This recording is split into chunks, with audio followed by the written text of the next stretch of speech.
नमस्कार, सत श्री अकाल बच्चों, कैसे हो आप लोग। आज एक बहुत ही ज्यादा इंटरेस्टिंग और एक्साइटिंग क्वेश्चन मैं लेके आया हूं। अगर आप इस क्वेश्चन को अटेम्प्ट करते हो, सॉल्व करते हो और आंसर आपका सही आता है तो बच्चों आप एक बहुत ही ज्यादा इंटरेस्टिंग एक चीज पता चलेगी कि भैया एक्सेलरेशन जो है ना, बेसिकली जो फ्रिक्शन का एक्सेलरेशन ड्यू टू फ्रिक्शन है, वो कभी किसी पर्टिकुलर मास पे डिपेंड नहीं करता। तो ये चीज, इसका आंसर मैं निकालूंगा और आपको रटना भी है। तो आपको ये क्वेश्चन मैं करता हूं, आपको वीडियो को पॉज करके क्वेश्चन के पहले खुद से अटेम्प्ट करो, उसके बाद अपने मेथोडोलॉजी को मेरे मेथोडोलॉजी से मैच करो, उसके बाद देखते हैं अपने आपका आंसर क्या आता है। आप अपने कमेंट्स को, मतलब अपने आंसर को कमेंट्स में बताइए, ठीक है। तो चलो बच्चों, क्वेश्चन बोलता है two cars of unequal masses use similar tyres, tyre similar है ना। If they are moving at the same initial speed, speed भी सेम है, द मिनिमम स्टॉपिंग स्पॉटिंग नहीं है, स्टॉपिंग है। The minimum stopping distance is, चार option है, smaller है, हेवियर कार के लिए स्मॉलर, लाइटर कार के लिए सेम है, it depends on the volume of the car. चलो भैया, वॉल्यूम ऑफ द कार, तो यहाँ पे हमें फ्रिक्शन एयर रेजिस्टेंस बेसिकली हमें लेना नहीं है, इसलिए हम यहाँ पे वॉल्यूम को कंसिडर नहीं करेंगे। चलो देखते हैं। पहले तो हम सबसे पहले क्या करते हैं, भैया गाड़ी बनाता हूँ मैं।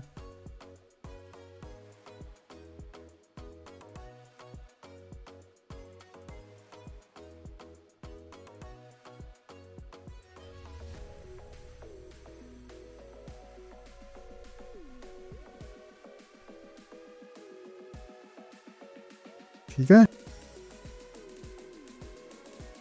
ये गाड़ी बन गई है मेरी, बहुत बढ़िया गाड़ी बनी है क्या मैंने।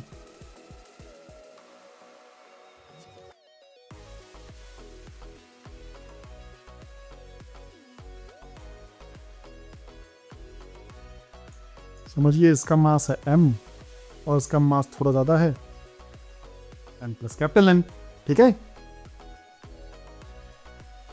इसका मास ज़्यादा है सेकंड वाली का, पहले वाली का कम है, टायर भी सेम है,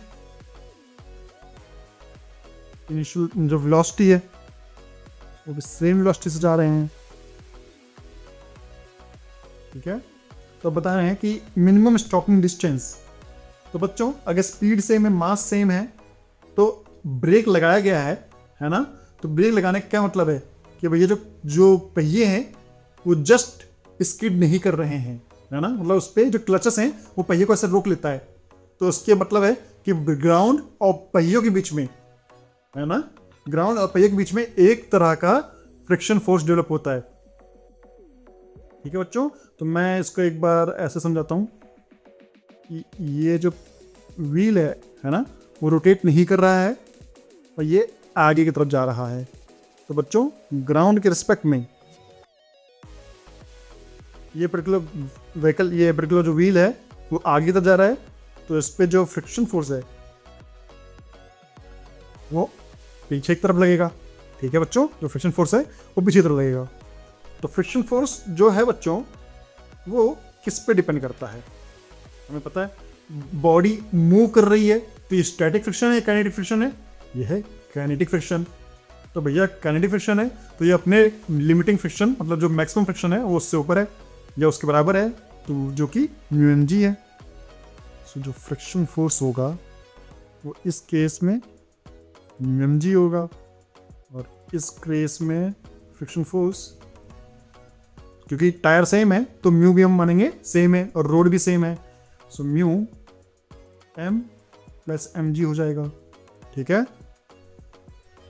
तो भैया अगर इस पे ये फ्रिक्शन लग रहा है, तो अगर हम फोर्स अपॉन मास करेंगे तो हमें एक्सेलरेशन मिलता है, ये तो हमें पता ही है, पिछले चैप्टर में पढ़ा था भैया, फोर्स को mass into acceleration, Newton's first law. तो ठीक है भैया, फोर्स जो है friction force upon capital M equal to mu m, mu capital mg upon capital M equal to mu g, ये है acceleration. So mu g acceleration है, ठीक है भैया। यहाँ पे